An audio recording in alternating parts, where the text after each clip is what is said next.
Hello, everybody. This is Napalm Jedd Johnson from DieselCrew.com. I'm joined with Alan Heineck, and this is episode 63, and we got something very special for you today, a meeting of the minds, if you will.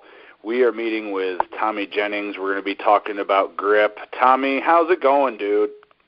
Good. Been a long time since I talked with you, man. It's great to have you on the call. Alan, what's up, dude? What's the latest? Oh, not a whole lot. Just been working on some training. I'm about to finally start, I think, playing with some of these King Kong implements a little bit. I've been a little lagging with regards to the flask and the jug, but I think it's about time. So, how about you? How's things going? Pretty good. I did a little moontop work today before today's soccer game. The training schedule's been a little erratic lately because I've been working real hard on that gym. Just got a bunch of equipment moved from my house into the new building. So that was Saturday. It took about 8 hours to move stuff. Had a bunch of dudes that helped me. So when you got to do all that stuff, it gets in the way of training sometimes. So everybody knows what that's like. That would suck. I was surprised to see that. I thought you were going to keep like have your own little private setup yet and have kind of a separate thing. That's got to be a weird transition for you.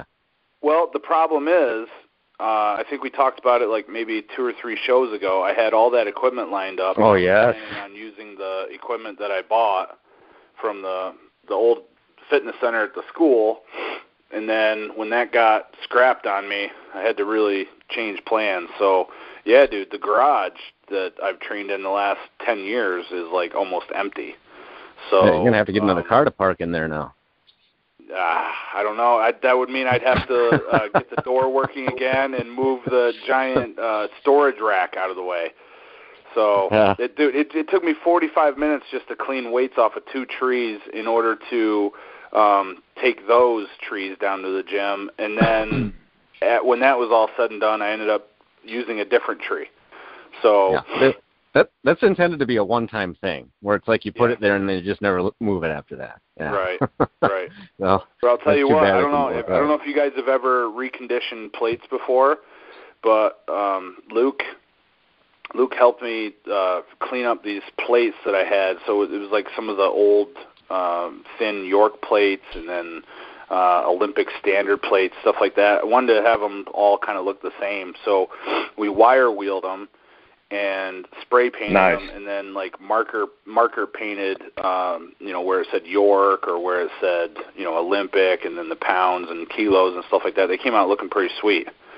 It was really, really nice. I don't know if you guys have ever done anything like that. I haven't. I bought some. Go ahead. Go ahead, Alan. I was just gonna. I bought some plates that were refinished before, and the people did a decent job on them. It seemed like. Did you have the presence of mind to make like a little template so you could at least burn like your Diesel Crew thing into the plates too? Your little skull deal? Wow, oh, now you got to get the paint back out. Yeah, that's a really, really good idea. Well, that just delayed your opening a bit. So, Jedd, are you building like a grip dedicated gyms to kind of like bring more exposure to grip and everything as like people come in type deal? Kind of.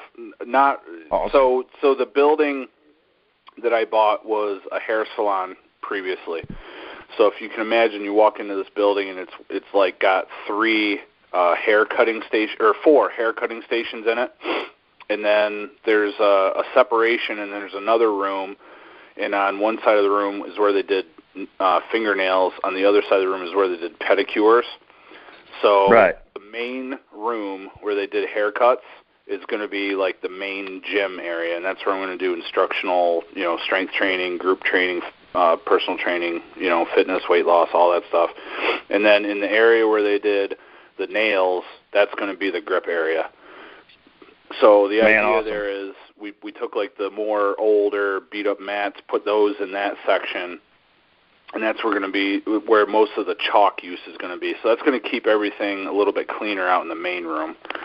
So I never really paid too much attention to cleanliness and picking up dust and dust bunnies and stuff like that in my garage because it was like an uphill battle because it was constantly getting covered in chalk dust. But in this case, I want to try to keep things looking a little neater. But this is going to be where I'll run competitions in the future, seminars. I want to do like, smaller powerlifting meets, maybe even too cool, man. Do a strongman contest sometime out in the road. I mean, I'm all about that stuff, so I just never had a venue to do it. Man, I've always kind of thought that if there was more gyms kind of like that with like, even if it just had like a commercial gym, for example, just had like an inch dumbbell, and a couple of the grip implements for people to kind of try out and see, that we might see some more like of that dark horse guy showing up that like everybody like longs to see. You know what I mean? Like, I mean, I've been to lots of the expos where we had like stuff like that set up, and of course, the Mighty Mitch goes to the Arnold and everything, and there's like a ton of people walking around, and not a lot of people actually lift or are dominating on those implements that are sitting there. But you got to think of it sitting in a gym where they have a membership and constant access to how fast some of these people might become badasses at that stuff. Yeah, true. Yeah, and that's always the case that that I've tried to promote when I've gone to the public gyms around. So there's one in the next town over, Wysox, that Luke Raymond and I go to quite a bit, and we always have our grip stuff out, and we always welcome people to give the stuff a try. We always did that at the last gym that we trained at where he used to work. And that's, it gets a lot of eyes on it. It's funny, man, because I've been training so many like youth wrestlers for so long. The parents come in and they see that stuff, and you can just see it's like, what is that sitting over there? Like, all the inch dumbbells and blobs and stuff like that. What was really cool was when Iron Mind put out the teenager Rolling Thunder pull-up record. I got those things out and had a bunch of the kids try them, and I said, listen, guys, this could be like a legit world record attempt here. And a couple of the kids went back, told their mom that they were going for a world record and stuff like that. That's awesome. It was pretty neat. Yeah. And really, since then, the one kid that did that, or one of the kids that did that, has increased his engagement in the workouts, every workout, not just the grip stuff. Like I've seen him really start putting more effort, and he was already a good lifter, really good. Would always put in good effort, but now it's like he's really kicked it up a notch. So yeah, man, you showed him how close he was to like greatness, basically by just letting him know what the deal was, man. That's so exciting. Yeah. Mhm. Yeah, it's really cool. It's fun. I've always had these guys do all kinds of different grip challenges. I mean, basic stuff, pinch holds, and like basic plastic machine grippers, things like that they don't have to worry about a set. They just squeeze them, and then it gives like a number readout or something like that. So it's cool for them. Thick-handled dumbbells, give them a good challenge. So I don't want to dominate the whole call, Tommy. You're our guest tonight, dude. Why don't you tell us a little bit about yourself? Because I know that we have people listening that are very, very new to grip. So why don't you tell us a little bit about yourself and, let us know what you've been up to lately as well. All right, man. So my name's Tommy Jennings. I tend to heckle quite a bit on the grip board. I don't want to call it trolling, but heckling is the word I like to use. So if you guys see me posted on there, I'm like 50-50 between putting stuff on blast, like in a friendly way, of course, and then like giving proper kudos, man, where it's due, So I can go one way or the other with a post on there. It's mostly where people are probably going to hear from me or see me. So there's that. Man, married, 3 kiddos. Work as a mechanic for UPS. Man, I enjoy all things grip, pretty much anything strength related, to be honest, actually. But I tend to favor anything grip, from the elbow down, arm wrestling, steel bending, grip. Just love it, man. Truly do. Man, that's pretty much. How'd you get into grip? What's that? How did you get into grip? Okay, so I actually got into grip. I was working as what's considered a flat rate technician, where you get paid by the job in an auto shop, and kind of stumbled upon a wrist injury issue. It turned out to be some tendinitis, which I don't think that word describes very well the pain that comes with that. You know, it's kind of a nonchalant name for such a pain in the ass condition. But I ended up talking to a couple doctors, and they're like, man, one of them said I might have a break in the wrist. Another one said, well, it's tendinitis. You just need to get off the anti-inflammatories and do this, that, and the other. And I was like, man, it's probably 6 weeks. Really started messing with my money at the shop, you know, slowing me down. So then on a whim, I just kind of started trying to self-diagnose online. What can I do for this tendinitis type stuff, you know, WebMD type stuff. And I found a suggestion in there for just training my grip. I'm like, man, what the hell? I haven't tried that yet. You know, and then later stumbled upon some Iron Mind grippers, ordered those, found out about, you know, the certification process through number 3s, 3.5 and a 4 and stuff. And like immediately decided, all right, one day I'm going to do that. I'm going to get my regular strength back and then do that one day. And then, of course, that led to finding the grip board and then discovering Paul Knight and Eric Millfield were only living like probably 10 minutes from my house. Got hooked up with those guys, and then kind of the rest is history. That's awesome. That's kind of exactly the way I stumbled upon grip. It was through tennis elbow, as a matter of fact. And yeah. I ran into the same thing with doctors. They basically said, well, yeah, wait, you know, use ibuprofen and then sit there, you know. They even encouraged me not to do anything with my other arm, you know, so that way I wouldn't end up with two things that had tennis elbow, you know. And because nothing worked. That good one. Crazy. Yeah. Yep. And and I started searching and I more or less stumbled across you know, the grip board stuff and then a lot of Jedd Johnson things, and that was it from there. So, and the crap I found worked. So I guess that was win-win, but yeah, that was the exact same kind of situation for me. So cool. So did you think you had a pretty good grip strength background going into it? Because it didn't take you long, I don't think, before you started making some serious headway with with grippers at the very least. Well, thank you. And but yes and no, right? Like, so I didn't really specifically train grip prior to like discovering grip.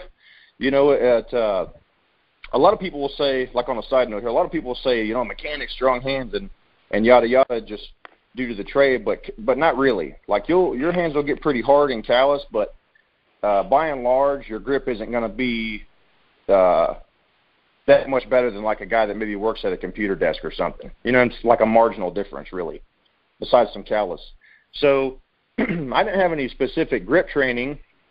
I had lifted some weights in the past and dabbled with that. You know, I come from a family that's real big into like strength and weightlifting, and I was kind of like the straggler. Didn't want to lift. Kind of the family. They're all a bunch of brutes, you know. So I was kind of like not really interested in that, you know. I wanted to like ride my motorcycles and like have my girlfriends, you know, growing up, and they wanted to get strong, you know. So as far as background coming up, like into grip, no. But what I did have when I got into grip was like a plethora of knowledge between Eric and Paul. You know what I mean? Like basically set me off the right way, you know, whereas a lot of guys might start from home, like watching videos or reading as much as they can and sponging information. Like I had a barrage of it coming from Paul and Eric. You know, hey, no, use this technique. Set the gripper. This is a set. No. When you're bending the bar, you know, put your wraps like this, you know, et cetera. So that kind of helped me excel a little quicker, I think, just having those guys at my disposal, you know. Mm-hmm. Yeah, what a great pair of dudes to end up training with when you're first starting out, too. Yeah, man. Yeah, that's awesome. So where are you at with grippers in particular right now? I know, you know, it wasn't too long ago, maybe a year or so ago, I think I saw it pop up that you put in for the MM5 cert again, did you not? Yeah, and I did. The powers that be didn't catch it in time, and then you kind of said, well, you know, I can't stay at this level forever, so, and I never saw that get readdressed. You still gunning for that? Man, I'd like to come back for the MM5, and I've kind of like decided, so to speak, that I'm probably not going to push much further than that with grippers, but I certainly intend on MM5. I want to say I've attempted it, and it wasn't a far-off pull or squeeze, but I can't remember. But yeah, that was one of the ones I decided early on in grip, like the goals I had. Like I set myself some goals, like, all right, I'm going to assert the 3, I'm going to lift the inch, I'm going to pinch 245s, I'm going to go MM5, right? Like, so that was like the one that I didn't quite do while I was really heavy with it. So what I do now is pretty much 2 or 3 times a week, I'll test to make sure I can still credit card set on number 3 right hand. And I like to maintain at minimum that, you know.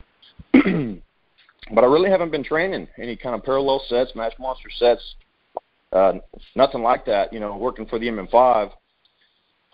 But in the past, what I did for a gripper cert was I could kind of feel like a peak coming somehow. You know what I mean? Like I was never good about programming a workout to peak, but I could tell when a peak was coming. You know what I mean? Like all right, I'm feeling pretty strong. This is going to last probably a good 10, 15 days, and then it'll probably peter back off again. Right? And that's mainly due to my inability to program a workout effectively, I think, you know, or laziness, I guess I should say. But when I requested that MM5, I was in that window, and I knew it, you know. And then I think Matt had something going and just didn't see the post. So I was like, oh, man, like there's no point in doing it now, man, because I could feel myself getting weaker. You know, I test it out every day with a 3, and that's kind of my test gripper, you know. So pulled out that one and then plan to come back later. Okay. So just kind of holding a strength level. Well, it's not bad being able to credit card set a 3, you know, 2 to 3 days a week like that. So your level's definitely staying up there. So never done left hand. Oh, okay. Where does your strength compare, left hand to right hand? Is it reasonable or is it pretty big? You know, it's funny. Every time I squeeze like a baseline, which has been a handful of times, like my left hand for some reason would show, you know, 3 to 4 pounds stronger, you know, after a good warm up and all that, you know. And then when I do grippers, it's like the right hand feels way stronger. So I don't know what's up with that, man. But the best, you know, go ahead. I actually have the same thing. I'm not closing a 3 by any means, but I believe my left hand is stronger. But for whatever reason, it's like I can't make my fingers want to do the same thing. It's I don't know what it is. Like I can, you know, block weights, pinch, thick bar, you name it. I'm better with my left hand, but my right hand is far and away gone in terms of making my fingers move over a distance from my left. It's like a 10-pound difference, crush strength-wise. Wow. I don't understand. It's maddening. I feel like if I could put something together there, I could probably actually do pretty good at some of these things. But, yeah, I just can't make my fingers want to move for whatever reason. They're just dumb animals almost. What about the left turns, Tommy? Have you tried those? And do you even things up left-handed that way? You know what, man? I own one left turn, a number 3, and it's actually I haven't had it rated, but if I had to guess, it's like low 150s, and it feels like way harder in my right hand compared to like a 157 number 3 I have. So, and I know it's not harder than a 157, you know, but it certainly has a harder like feel. Like maybe it's just the sweep is stiffer or something, but man, I actually think there's something to the way the springs are wound. You know, like I've always kind of been in denial of that until the left turn 3 showed up or the left turn gripper showed up. And I'm like, man, it does feel different. Like they do feel better in the left hand, but yet I still can't credit card close that left turn 3 with my left hand, you know? Yeah. So I agree. I definitely think there's something to the spring.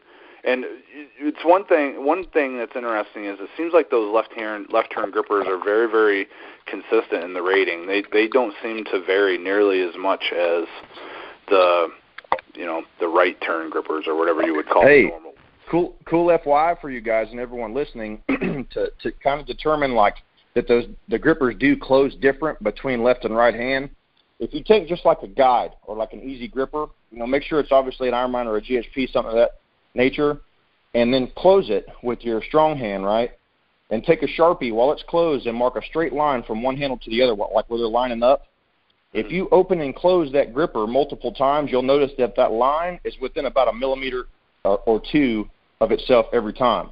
You switch it to the left hand, and it's like 5 millimeters off. like your hand, the mechanics of your hand is forcing a different close, so to speak. Yeah.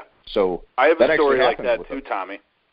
Yeah. I wanted to create a gripper that I could make a beyond the range gripper if I wanted to, or make it a normal gripper. So what I decided that I would do is take a hacksaw and cut like half of one of the handles out, and then if I wanted it to be a full gripper again, then I would just tape it back together.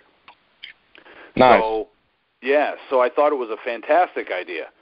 So I put it into a vise, and I tightened it down, and I got it closed, and I made a straight line, made a straight line across the center with a Sharpie, and then measured down. It was maybe 1.5 inches into the handle.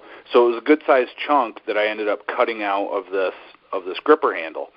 Well, when I didn't take notice of how the path that the handles took, once I cut it and then I started squeezing it, it wasn't even, the parts of the handle that were facing one another when it was in the vise, it totally changed when my hand was closing it. So man, ain't that something?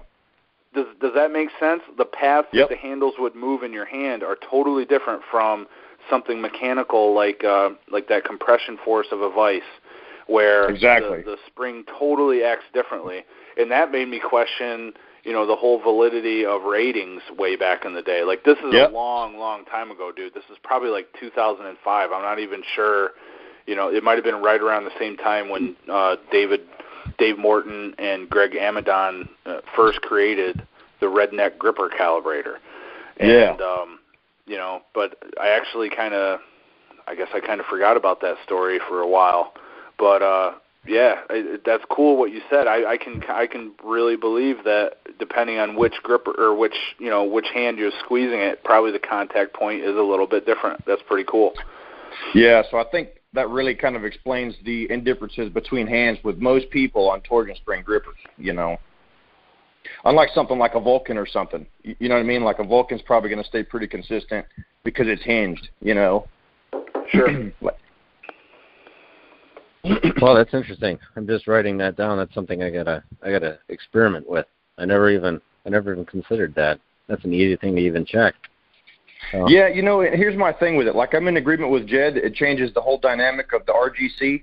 Like, it does. You know what I'm saying? Like, but at the same time, the RGC is a pretty good platform that everybody can kind of emulate and numbers be within a pound of each other. You know what I mean?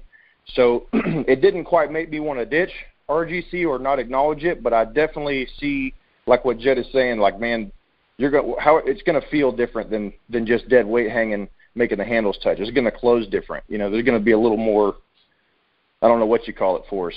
Yeah. But that's something to take into consideration for people maybe training, and if they're trying to keep their hands even and they notice that it's hard to do, take that into consideration. That's where I think it's worth the most consideration is between hands, not so much just that it's my rating is going to be different between this 151 rating of a 3 and then a right hand close. It'll still feel the same every time until you switch hands. You know what I mean? Right. So good points, bro. Yeah, it's interesting. Cool. So what else are you doing training wise right now aside from just the gripper closing? Are you still working with your inch dumbbell at all? Yeah, I give that a pull right hand on occasion. Like, I have a small home gym. Right now, working nights, I get off about 1:00, right? So everybody's asleep, and I'm wound up from work. So it takes a couple hours to get where I want to go to bed. So I've got to find something to do with my time, which is lift. And I've been lifting a lot lately, albeit a injured shoulder. So, but just like regular weightlifting, the three big lifts, or I guess in my case, the 3 not so big lifts. And definitely giving the inch a pull every now and then. I can't quite lock one out these days, but I can still lift it off the ground, hold for a second, and put it back down under control. Just can't quite get all the way upright with it anymore. Oh, okay. How about any other things? I was looking at a lot of your older lifts. I mean, I see you got like a 45-pound hub transfer and 220 kilos pinch. You got a lot of different lifts out there. still working on any of those at all, or just kind of sticking with sort of? Man, I really haven't. I'll be honest. Like for a while, I kind of lost touch with grip. Not really lost touch, I guess.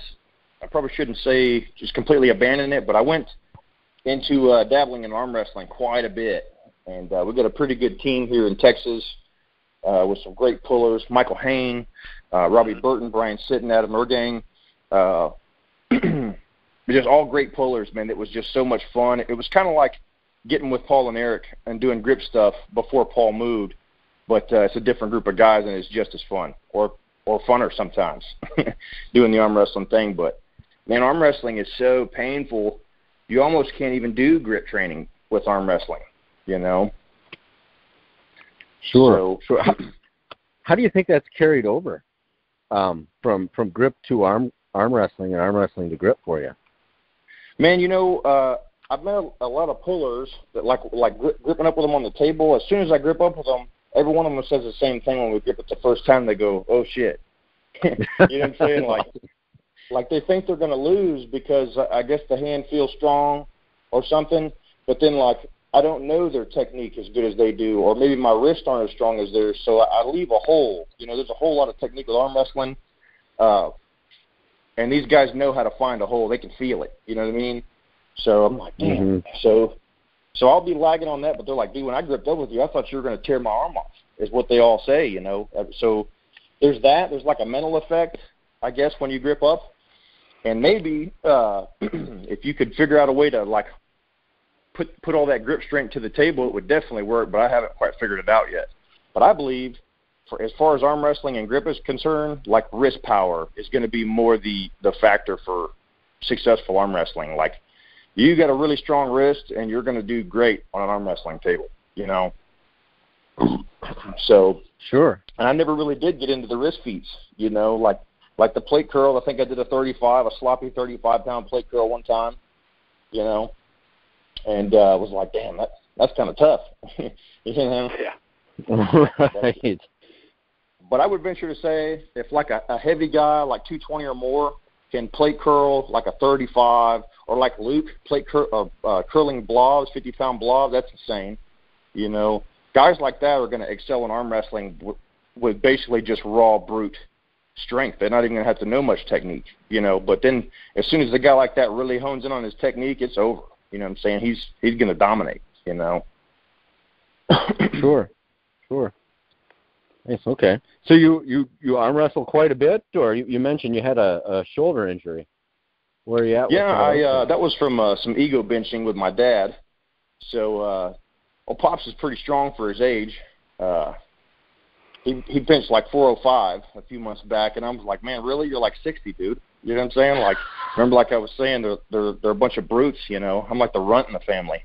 So I went back and started evaluating my bench compared to his, and I'm like just below 300 pounds, right at 300 pounds, and I'm like, man, this ain't going to work. I ain't going to let my 60-year-old dad bench more than me, man. You know? So it became an ego thing. And then lifting too heavy too fast kind of caused some rotator cuff issue, and it's finally, I think that happened, that might have happened in like February, March, and I'm just now starting to kind of feel like that's going away, you know? Well, good. That definitely doesn't happen like that for everyone. I was following your log, your road to the 400-pound bench, and I saw that you'd picked up something. You'd mentioned something about your bicep in there. And, yeah, I set an outrageous goal in that.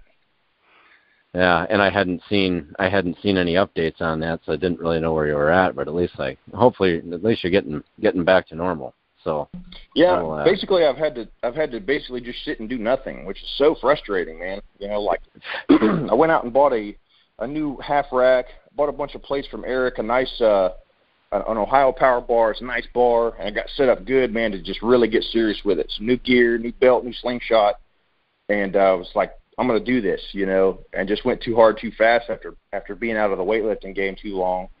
And now the doctor said, if you're reading that thread, said it was a bicep inflammation, right? Like a strained bicep, or a what do you call it? An inflamed bicep. But man, up in the shoulder area, it's hard to believe that it's a bicep, you know. It sounded to me in reading that, and from some little bit of experience I have, it's kind of like a labrum thing, which would go along with a long head of your bicep thing.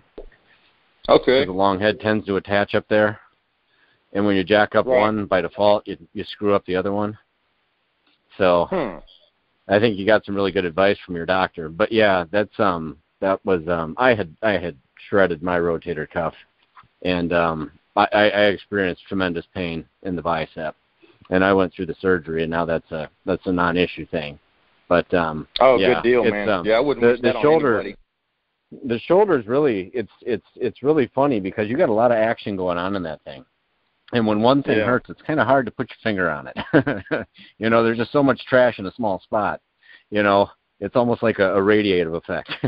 So it's unless somebody does some real imaging, it's hard to go anywhere with it. But yeah, well, good. At least you're on the mend. So that's always a perk. So keep up with that. Yeah, that goal might take years to hit, though, man, if I do it safely. But I don't see any reason why not. You know what I'm saying? But it is going to take me a while. But hopefully, no more injuries along the way, man. Yeah. No, just got to definitely play it safe and slow. That's for sure. So I've always wanted to get a respectable bench, and that's never quite happened. But getting back after it myself. I feel you, man. We'll see. I think there's so often a tendency to when you really want something, you go for it so hard, and sometimes you go too hard. And I know that the last time I tried to make a run on bench press, that's what I had happen. Just pushed way too hard and didn't take recovery into consideration. I was like 36 at the time. You just can't do it the way that you did it when you were 24, when you're 36. So yeah, no doubt. I'm glad to hear you're kind of getting back into the right path here, Tommy. Feeling better. Thanks, man. Yeah. You know what, man? Speaking of that story, it kind of brings me to another point. Like, did you guys see that Nathan Hull credit card foreclose recently that he did back in 2012? Yes. Yeah. Yes. Man, I tell you what, I already started beating the thread up. Probably shouldn't have, but man, if you really think about it, like there's a couple guys in there asking about, well, do you think it's genetics or do you think it's a program nobody has? And it's like, man, you know what? It's just fortitude is all it is. Man, that guy just never stopped training. He was lucky enough to never sustain an injury. He never lost his drive. He never hit that goal and said, now what? He just kept going. You know what I'm saying? Apparently. And so I think that's what it is to get to that next level. You just gotta keep churning, man, slowly but surely. Don't overdo it. You know what I'm saying? But just keep that goal in mind and don't stop. That's what takes guys like that to number 4 credit card sets. They just never really let up. That's kind of my theory. But he's got some solid gear to work with. You look at the forearms on that guy; that is ridiculous. He's got some serious wrist thickness. That's no joke. I saw that. Well, yeah, and that foreclose that looked to me the way a foreclose should look. Yeah, man. It wasn't easy. You could tell it was just it was a dominating performance, but nonetheless, he worked for it and he earned it. Yep. And it's not like some of the other ones we may have seen through the years. So that was a solid performance. I'm definitely heckling that thread, but it is so satisfying to be proven wrong on stuff like that. I so want that to be legit 100. Somebody like Lane Snooker step in to say, "Shut up, Tommy. I saw him do it." I'm like, yes, I want that to happen so bad. It'd be so satisfying, man. You know what I'm saying? For this guy, everybody to lock it in. Nope, I witnessed it, man. Because I don't know if you noticed, I got in there and kind of called it out, But I actually enjoy getting proven wrong on feats when somebody actually for real did something. It's yeah, that's awesome. You know what I mean? I like your style on a lot of that. Actually, that was one of the reasons I wanted to have you on here because your opinion it's good. You're very opinionated, but you're well spoken about it. And thank you, man. you get your point across really well, but then your rebuttals they're always on point too, and it's impressive really because you kind of keep coming on top even though other people sort of keep trying to inch their way in. You still it always comes full circle. I really respect that. It's a solid. You do it well, and I don't consider it trolling. I don't consider it trolling at all because you're passionate about it, and it's what you believe, and you're standing up for it. That's how I see it. Oh man, And I just really I like your threads. They're just awesome. Man, I tell you what, if you guys had been in the garage with Paul and Eric and Casey and Kevin Emery and I, like in the times we were training and like we disagreed about something came to a head, it led to a wrestling match, man. We were full on like whiskey, like, all right, bitch, here's an arm bar. Like, it was so much fun, man. You know, like, and so definitely, if anyone's listening that might be reading my post, definitely no hard feelings, man. Like, if I get in there and seemingly beat you up, I got love for the whole community, man. Like, but so don't take it to heart. Anybody that knows me personally is gonna be like, oh, well, that's Tommy for you. You know what I'm saying? Like, we probably get along great in person. You know what I mean? I've seen some of those exchanges, and I haven't been directly involved in them, but I didn't really view them as personal attacks, more as you just having different angles of getting your point in there. Really, that was kind of how I took it, and even some lighthearted jabs, but I didn't see anything personal. But then again, a lot of those threads get shut down kind of quick when they start to escalate. So. I know, it's a bummer, man. Yeah. Tommy, my compliments on working whiskey, bitch, and armbar into one. we'll call it a sentence. I think it might have been a run-on, but I wasn't expecting to hear that tonight. Man, you know what? I can't believe nobody in all that lost a tooth or like, God, we got rough, man. We got rough when the whiskey started flowing.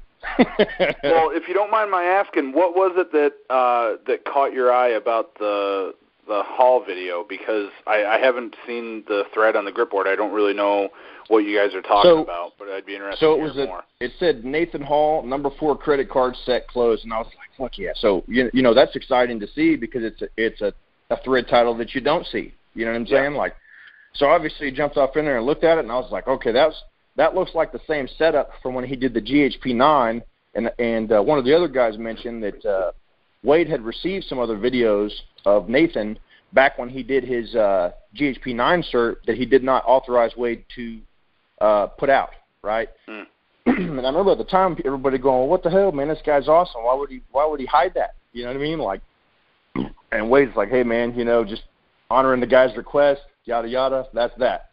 And he posted the GHP 9 cert, and, man, that kind of took by storm because Wade's GHP 9 cert process was still new then. You know what I mean? Like, there's probably only 6 or 7 people on it. Jonathan Boat was dominating the top of the GHP 8 list with like 3 to 4 reps.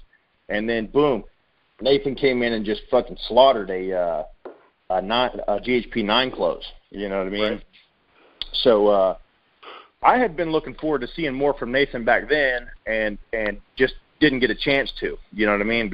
Because I guess the guy's from Wales or whatever, you know, so it's not like you can go to a comp and like, hey, man, you know, hand the guy a gripper. It's like, hey, close this, you know. So I guess you could, but I didn't know they have grip comps in Wales or who does them, you know. So that'd be a long, expensive journey to just to see something, you know, a floor close or something. But I'd have certainly done it in the U.S. on a close like that. You know what I mean? That's basically what I did with Paul when I first got with him. Found his was it 3.5 cert vid, and I was like, and I spotted a motorcycle with a Texas plate on it. I'm like, yo, I'm from Texas. I need to see this shit in person. You know what I mean? He's like, where you live? I'm like, Fort Worth. He's like, yeah, me too. If you're feeling froggy, come over. Here's my address. And I'm like, damn. So, you know, it kind of went like that. So that's awesome. But you know, man, I kind of lost focus of my point there. But yeah, man. Well, what caught your eye about the video that maybe you saw an issue or anything like that? No, okay, so if you watch the video, and I'm starting to believe that the guy's legit after some of the other posts coming in, but if you watch the video, there's like this audible click, this click, click. It's almost like a fucking edit cue or something, or something real uniform he's doing with setting something down, or maybe a belt buckle hitting the table or something. It's like and then there's total silence, man. It's like, come on, man, it's not raw enough, man. It's too perfect. You know what I mean? Like, right. You know, where's the screaming kid in the background, or where's the dog barking, or the train going by, or, you know what I'm saying? Like, right. Something, man. Like, is it that quiet where you live? You know what I mean? I'd love that. You know? Yeah. But I don't know, man. For me, it just like leaves. It's too perfect. You know what I mean? But I'm starting to realize with other posts coming in that the guy is indeed legit, you know, like, so, and that is so satisfying, like I said earlier, you know. Well, a 4 close definitely shouldn't be taken lightly, you know, one way or the other. You know, you see people do that. You definitely alarms need to be going off.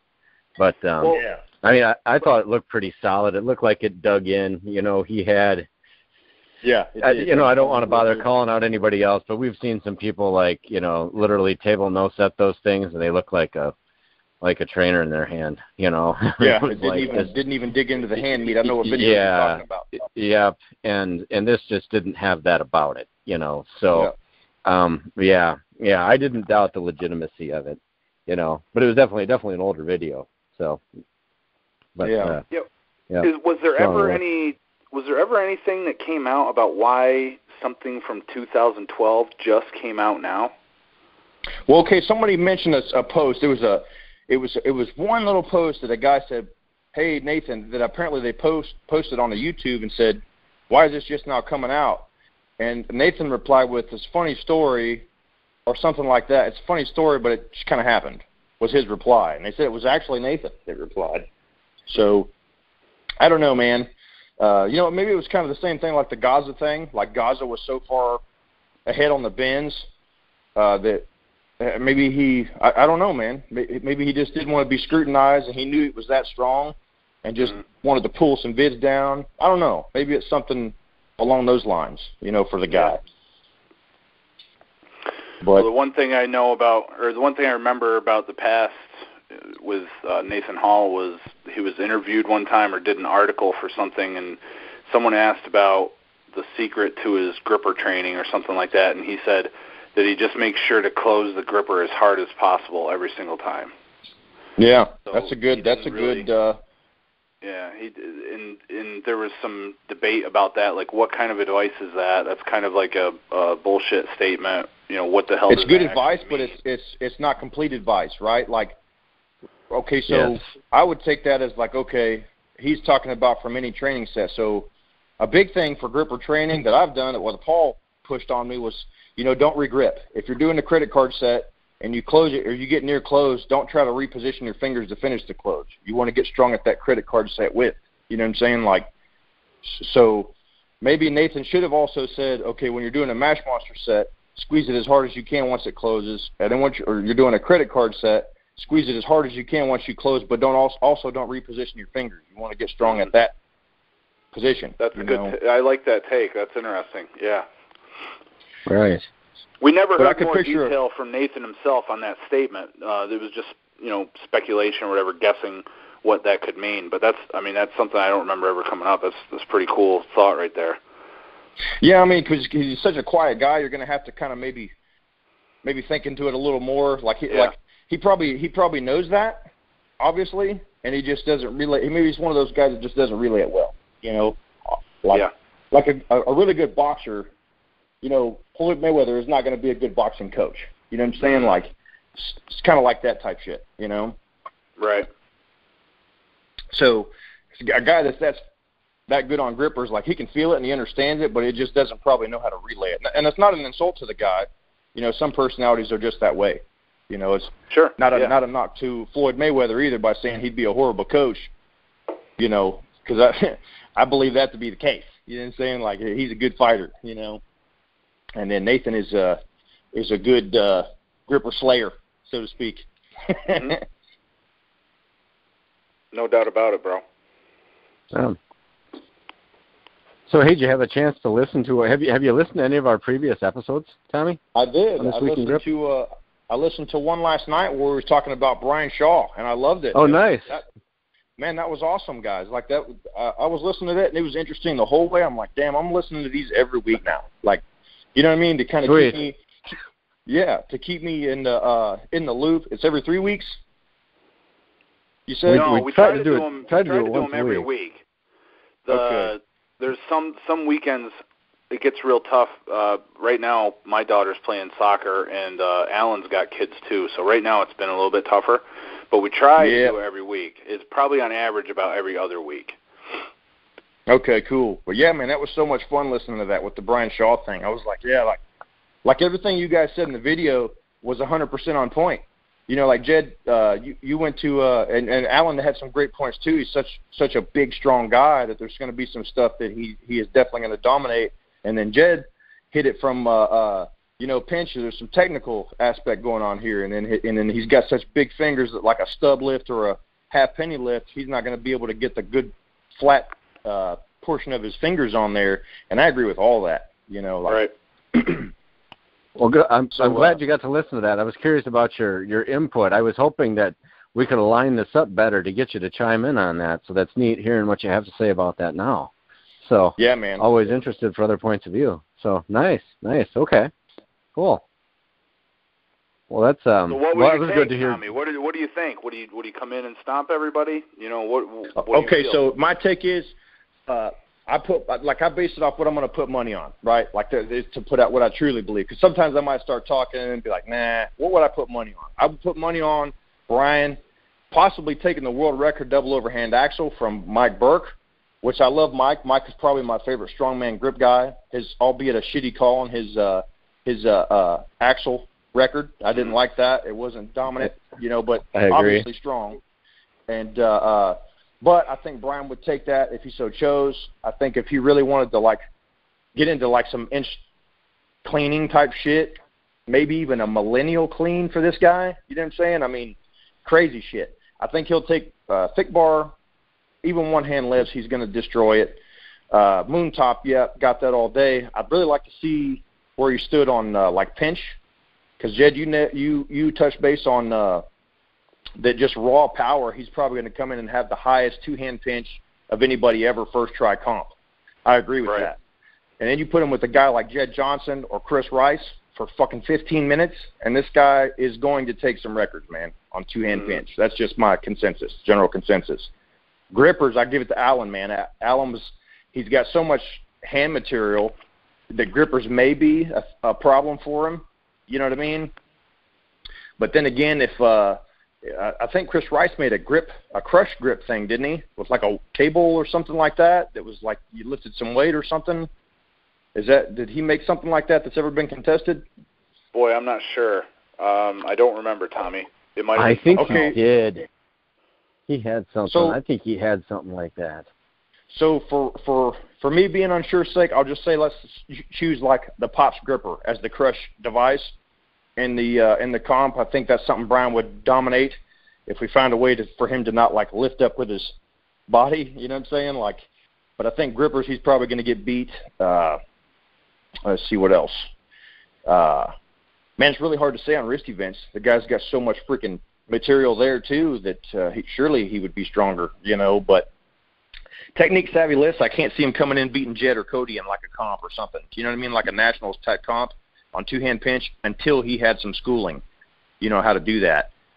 But yeah, thick bar blobs, inches, anything like that, it's just going to be a total cakewalk for him, That's my take.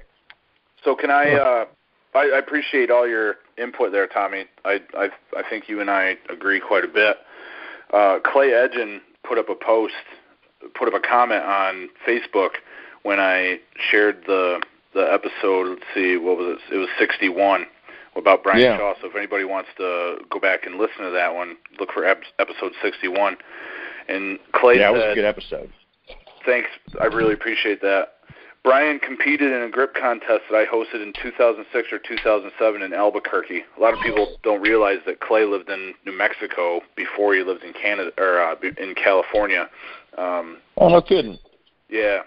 He was still an amateur. This is talking about Brian.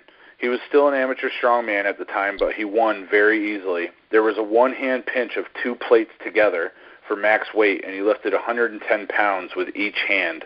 We put a bar through that weight. Yeah. I have this 2.5-inch revolving handle that spins on ball bearings, and he was the first and only person to ever lift 200 pounds on it.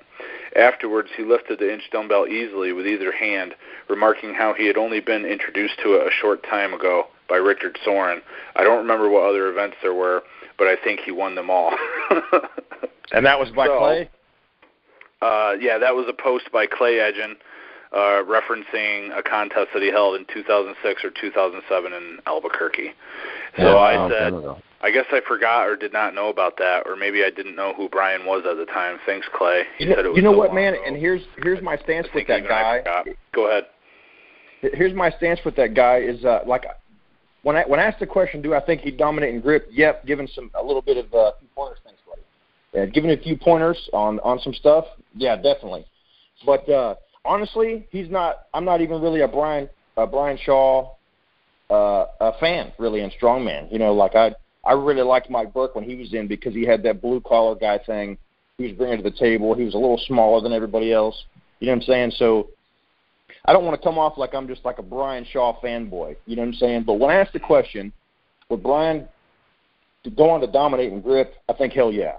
You know what I mean? Like, and damn it, that post from Clay is really interesting. I've never seen that or came across that. That's badass. Thanks for exposing that one.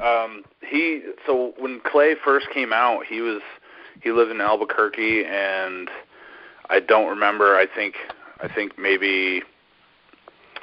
Man, I don't remember why he ended up moving to California, to be honest with you, but he was a monster all the way back then. And I personally have forgotten that he ran any competitions, man, I do not recall.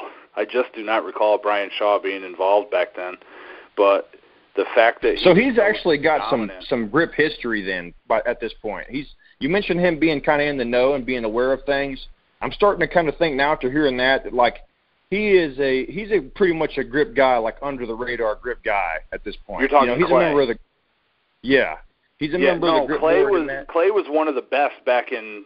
I mean, Clay came to a contest here in Pennsylvania in 2004 and took second place, right behind Rob Vigent.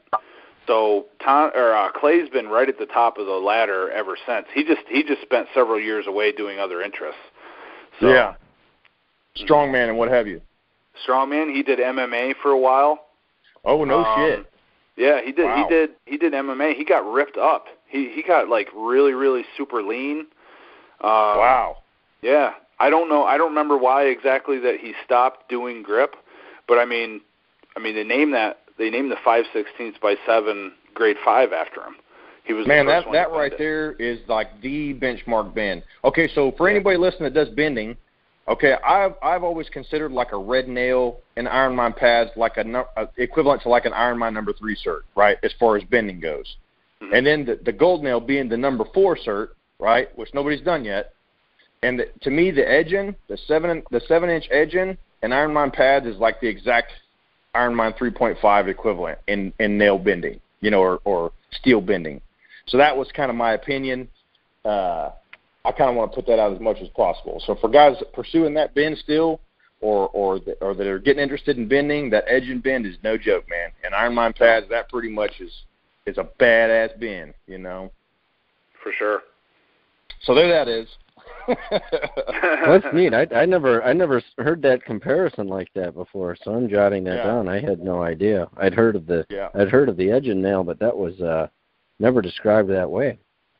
Yeah, that's my take on it after doing a bunch of bending, because I was specifically like double overhand was kind of like my thing as far as me bending, you know, like, and I came to that consensus later, and Paul and Eric were like, you know what, that's actually like perfect. You know what I'm saying? I think you're right, you know. So that's a big benchmark bend for maybe some new steel benders out there, or even steel benders that have been around a while and they've done that bend. That's no joke, man, in my opinion, you know, since there's not really a 3.5 level bend as far as Ironman certs go. Right. And you're at this level? You're at that level of bending the edges?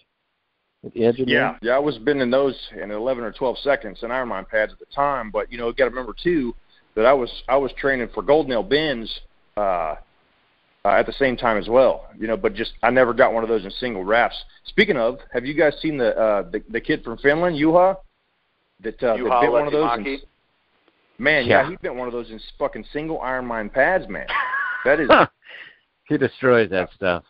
I mean, that's incredible. That's like the best double overhand bend, thin wrap bend ever. You know what I'm saying? Like, well, I mean, you know, not comparing to like Gaza type stuff.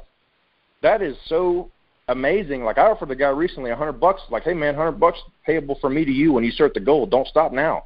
because he said he lost interest. I'm like, dude, what are you doing? You got to be kidding me. You're too close. Wow.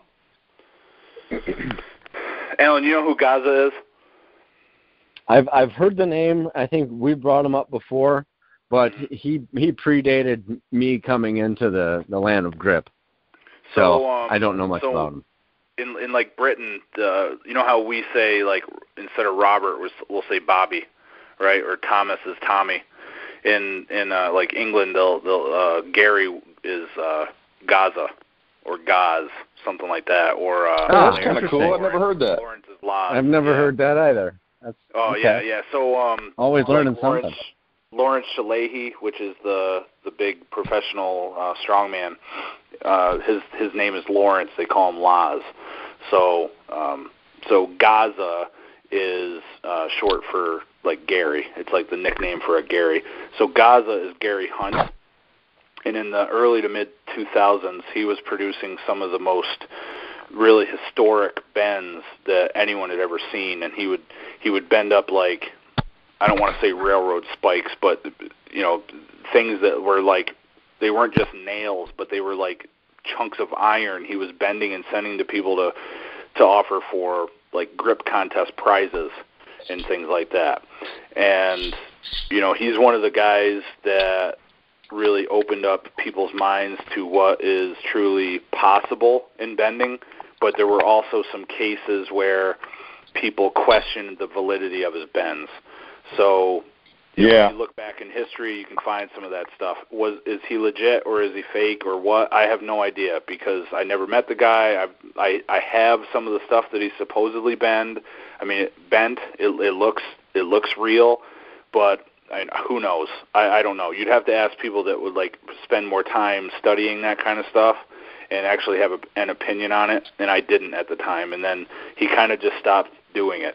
So who knows? But I didn't know if you or anyone listening would know what that name Gaza was, so that's why I wanted to bring that up. No, that's awesome, actually. Cool. All right. So, Tommy, what do you think some of your biggest accomplishments are in grip that you've done through the years? Okay, so everybody knows that I was kind of got into the bending thing, so I've got some couple bends that I'm pretty proud of. So, and let me back up before I say this. I'm not one of those guys that wants to give extra credit for like being lighter body weight and doing stuff. While it is cool for some bragging rights and certainly worth being proud about, like I don't think a scorecard at the end of like a comp should be based on it. But being under 200 pounds and finishing a gold medal was kind of a big deal for me. But at the same time, I was of this opinion. I'm like, well, only like 3 or 4 guys have bent one of these, so maybe I'm jumping the gun a little bit by being proud of this. There might be like a 170-pound guy later that just destroys it. Well, that's kind of my mentality. But I'm still proud of it until that happens, right? And then lifting the inch with sub-8-inch hands. I say hands, not plural, only on my right hand. And matter of fact, Jedd beat me up on that a while back, a couple years ago. But it's okay. I still love you, homie. So what was that? So I don't even know what you're talking about, dude. Okay, so Alan, I'll tell you. I do remember this. Yeah, so I at the time I was still getting with Eric quite a bit. Paul had moved, and Eric and I were still doing some training. And at the time, Eric was training for a comp for a one-hand axle lift, and he was doing his lifts, and I'm like, Eric, that looks kind of weird, man. How you can't stand upright while you're straddling that. He goes, well, you don't have to. He goes, you just have to come up and lock both your knees, and it has to be above your knees, and then you set the axle back down for the one-handed axle lift. And I'm like, okay. So then I based my inch training off that. I know what you're talking about now. Okay. Yeah. So I just kind of. I thought you were talking about. I busted on you about your hand size. I'm sorry. No, not at all. No, you were totally justified. By the way, like mad respect. You actually pushed me later. I'll tell you that. I'll get to that in a second. So. I was training for the inch, and man, I had this thing like a fucking year before I was getting in the air with it. It took a long time, man. Mm-hmm. So I finally got to where I could just pull it above my knees, lock my knees, and then set it back down under control, so to speak, before I started losing it. Right. Mm-hmm. So I submitted that for a inch lift, and Jedd was like, "All right, hold on a second, right?" Like being the purist that he is, and I love that quality, by the way, Jedd. Being the purist that he is, he's like, dude, you didn't lock that out, right? He was the only person not afraid to say that. And I'm like, well, hold on a second. It went above my knees, and my knees locked. We had a debate about it, and it led to some some rule changes actually, which was cool. But deep down inside, all right, I was telling myself, you know what, man, Jedd's right. I need to fucking lock this thing out. Like, I can't hate this guy for calling that out. You know what I'm saying? Like, so basically you mentioning that and being a stickler for it and keeping things real actually made me want to go further with, because I was going to just, hey, I lifted the inch, I'm done, right?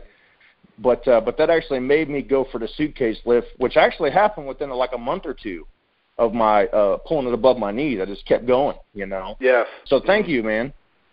So you're welcome.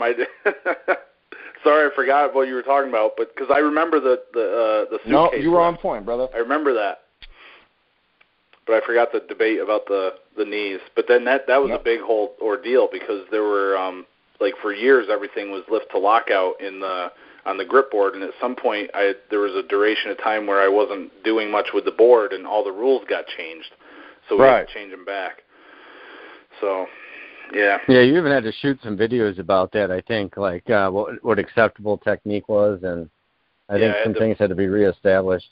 Yeah. You know what though, man? I love stuff like that, Jed. It keeps shit real, and it keeps the sport genuine, man. Like, you know what I'm saying? Like, and then to top that, like, okay. So for example, let me go left field here for a second. When you got an inch dumbbell set up at like an event, and people are walking up looking at it, and you say, man, yeah, all you got to do is just stand upright with it. You know, when you say it like that, it doesn't seem like, oh, that's not a big deal. But then when you start training with the inch, you want to try to claim every fucking inch of air you get with that thing. You know what I'm saying? Yeah. Like, but yeah, that's so cool, man. So, and I'm in support of the lockout nowadays for sure. You know what I mean? Yeah. So, there that is. Good. Well, thanks for going over that story and reminding me, Tommy. My memory's pathetic, so appreciate it. I was actually trying to find some of the specifics of that because I was re-looking at some of Tommy's videos on his YouTube channel, kind of trying to get prepared for some of this. I think I told you too, Jed. At the time, I was like, you know what, Jed? I owe you a titty twist when I see you. So that titty twist is still coming, just based off our exchange there. But I still got love. It's going to be a loving titty twist, but it's going to be. You can't hurt these titties, man. These nipples are reinforced. Yeah, you have to catch up with the scope first. Awesome. Oh shit. So yeah, man. So what other type of stuff you like to use? You play with many different implements. You primarily just stick with like the grippers and the inch bells and some of that type of stuff, So I've been out of the loop for a while. Like, I've never tried a flask. Okay, like that. I really couldn't even describe you exactly what one looks like, because I'm not even really looking into the vids when people are posting PRs and stuff. Haven't done a flask. Haven't done much work with like the revolving handles. You know, I've only got limited experience with the Rolling Thunder and kind of like it. Got a love-hate with that thing. It does stick at times, so I do acknowledge there's probably better equipment out there. But stuff like that I just don't have much experience with, like one-hand lifts and stuff. Like man, forgive me for going left field and keeping you guys on the phone, but like I'm kind of like a purist with like old school type lifts. Like when I came in, the 3 big lifts were 2-hand pinch, axle, and grippers. So I still want. This is awesome. Yeah, so I want to like show love to those, regardless of what debates take place, man. About the axle. We must be related. I think that's what things should be built around. Yes, there's no question. I absolutely, and I've seen some of your little, well, you call them heckling, and I am absolutely on board with you. I think we need to see more of those things. Yes. Bro, like when they start posting that shit, I'm like, let me tell you something. And the next person that suggests we're going to get rid of the axle, I'm coming in here Bruce Lee furious, rip some nuts off, fucking. You know what I'm saying? Like, absolutely.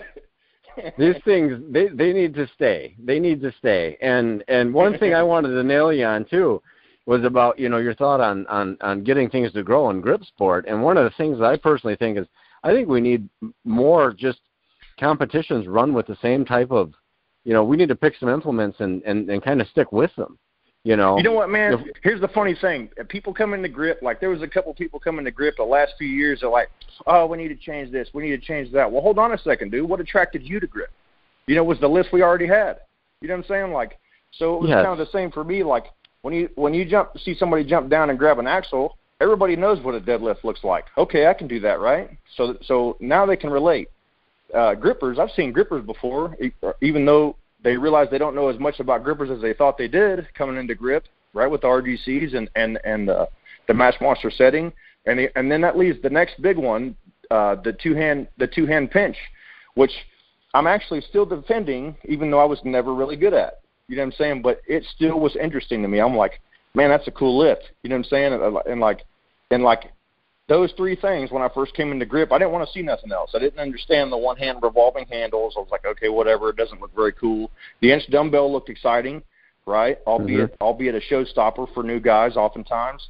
And but the axle, the two-hand pinch, and the grippers, I was like, hey, man, I'm comfortable with this. Like Paul and Eric was like, hey, man, you need to do a comp. Like my first month basically coming over there training, I'm like, I don't know. He's like, well, let me show you what we do. And they broke out the grippers, the Euro, and then the axle. I'm like, I can do that. You know what I mean? Like that was what kind of made me decide to go ahead and compete. And I'm not a shy guy. You know what I mean? So I don't what point I was making with the shy guy thing, but man, I just felt comfortable with those lifts. So why shouldn't everyone else? You know what I mean? Continue to feel comfortable with those. Yeah. And, my thought was, think of it as like powerlifting, for example. What if every time there was a powerlifting meet, one time somebody was pressing with a football bar and squatting with a safety squat bar and deadlifting with a trap bar, and then the next time it was something different. Exactly. Yeah. You'd need like $10,000 worth of shit to train with, whereas if you just went with the classics, it's a done deal. Yeah, you'd walk out of there that day going, well, all this different shit going on, where do I start? Kind of deal. So why bother? You know what I mean? It's going to be like that. You know what I mean? Yeah. I thought that made it intimidating to newcomers. That was a thing for me, where we kind of needed more or less the bread and butter. People want to talk about the barriers to entry of grip, and they're also the ones that are proponents of 50,000 different implements that are being contested. So, I mean, they're talking out of one side of their mouth, or whatever that expression is. Yeah, right. And one side of their mouth saying one thing, the other side saying the other. So you know what? And here's where it gets interesting too. Like as a guy who genuinely loves grip, right? All of us are definitely interested in new implements, right? We definitely enjoy those new implements and new ways to test ourselves. Like Chris Rice is a guy that's still constantly making new stuff. It's like, man, Chris, that's fucking genius. You know what I mean? Like. But at the same time, as far as like if we go back to like growing the sport, like and getting more people to compete, we can't overcomplicate things too much at first. You know what I'm saying? Like for people. So that's kind of my stance on it. Like it's strong on the basics. I liked the other things as things for bringing up weaknesses, like what we saw with West Side doing. So you would alternate those things to prevent stagnation and then to bring up weak points, but you'd still have your staples. So that's why I think there's absolutely a place for all of those different things, but you could maintain your core things. Perfect point. Yep. And so that was good. I was glad to get your input on that. It was neat to always looking to nail down another opinion on some of these things too. And we don't have necessarily limiting things shutting us down. So this can go a little while. So well, cool. That was definitely one I was looking to check off the list. Do you have anything you wanted to add on that topic, Jed? No, man, add on to that. For that last statement of mine. So. Okay. All right. As far as new guys in grip, Jed. Speaking on new people and growing the sport, Jed, what you're doing right now is perfect. It's perfect. We need more. We need more of that. People. I wish I had the means to open a gym right now and throw all my grip stuff in the gym, because that right there is exposure that the sport needs. It's going to be in a gym where people can get a membership and they can come back to, and then they got a guy they can go to, that knows this stuff, that's gonna learn them, you know what I'm saying, so to speak. And that is what grows the sport, man. Basically having a guy with the passion and the means to constantly be bringing new people to the table. You never know what you might find walking in that gym, man. You might have a guy that doesn't lift nothing, and then 6 months later, he's doing some badass shit in your back room on the grip implements. You know what I mean? Like, so that right there, what you're doing, in my opinion, is gold, man. Gold. Thanks, Tommy. I appreciate it, dude. Yeah. Yeah, I agree with that completely too. Yeah, that's a huge thing. I love getting people involved. Next weekend, Luke and I are going to another deal, running a grip sideshow at another competition. So, hey, I heard you're in the last grip episode in 61. You mentioned Phil Pfister, man. So did you stay in touch with that guy?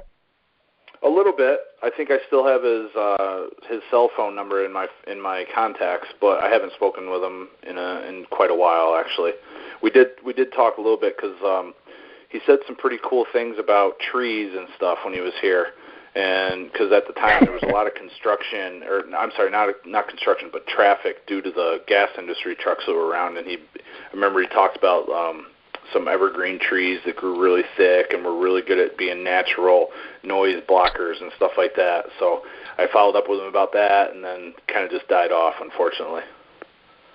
Oh, bummer, man. Yeah. I was kind of hoping that guy would reignite like a competitive spark, so to speak, after seeing some grip stuff and doing some grip stuff with you. I remember you saying on the episode that you didn't get anything on video because you kind of didn't want to, intimidate him. And I know exactly what you're talking about. Even a pro level guy, well, technically, especially a pro level guy, you're bringing in your gym and showing this equipment, and you know they don't want to get embarrassed. You know what I'm saying? But at the same time, they're as intrigued as any one of us on day one. You know what I mean? Mm-hmm. but bring a little more raw strength to the table. So I was kind of hoping that guy would. Putting myself in his shoes, I don't remember ever seeing a video clip of Phil Pfister doing anything except for competing on TV. Exactly. So it was probably totally foreign for him to have a video camera pop out when he was, hitting his workouts, when he was preparing for contests. I don't even remember seeing like a highlight reel or, a Phil Pfister VHS tape, how to get started with strongman, nothing like that, or how I won strongman 2006. None of that ever came out. So I was just like, nah, we're going to leave the camera off. I don't even think I had it downstairs with me. Yeah, that was a good decision. I'd have done the same. Yeah. Cool. All right. Well, so Tommy, are we going to see you at any other grip competitions coming up? And I think you were tentatively planning for the one that Nate Browse had that wound up getting canceled. Man, you know what? I so love Nate. Has been a pen pal of sorts with me over the years, and man, I so want to do one of his comps. Him and Chris Rice, and then Aaron Corcoran. I want to do some of their, and still want to do Nats too. I still have never done a Nats. I still want to do those things and intend to. Unfortunately, Chris is talking about maybe be his last year. I'm not sure if I can or can't make it. Just took that new job at UPS. Man, I don't have any vacation time, but as far as as grip and competing goes, I can't leave. I don't want to say leave grip. I'll probably never leave grip, but I don't want to conclude my grip run and never have competed in one of Chris's grip miss comps or one of the Nats comps or one of Aaron's cactus grip. I kind of see that one as like a staple comp as well because he's been around so long. Yep, it's an annual one. Yeah, so those comps, man, I still got this urge, man, I have to go do those comps, regardless of how I perform. I don't really even need to try to ramp up. Just kind of want to be there and enjoy the moment, meet everyone. That's still on the to-do list, man. So. Well, you're well-rounded enough with everything I've seen. You definitely have the, anybody, lifting the inch, slamming shut the three. Pinching 45s, you definitely got the, without anything specific, you'd probably do fairly well, it'd be my guess. So well, thanks, a lot man. of those comps revolve around those things.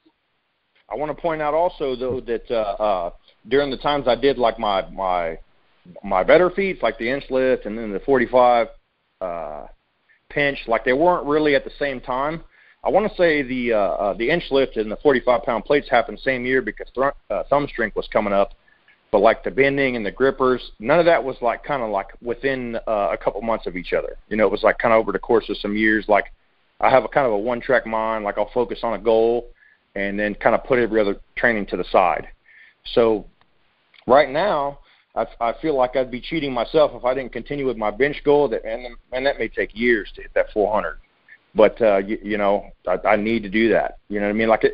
it makes me feel kind of young again, really, having a goal like, man, I need to fucking do that. You know what I mean? Like, it's exciting and depressing at the same time with the bicep and shoulder deal, man. Like, I look at my home gym and I'm like, man, oh God, I want to get in there and lift, man. And it's just, I don't want to have another issue. You know what I mean? So got to let it heal, man. So that's killing me right now.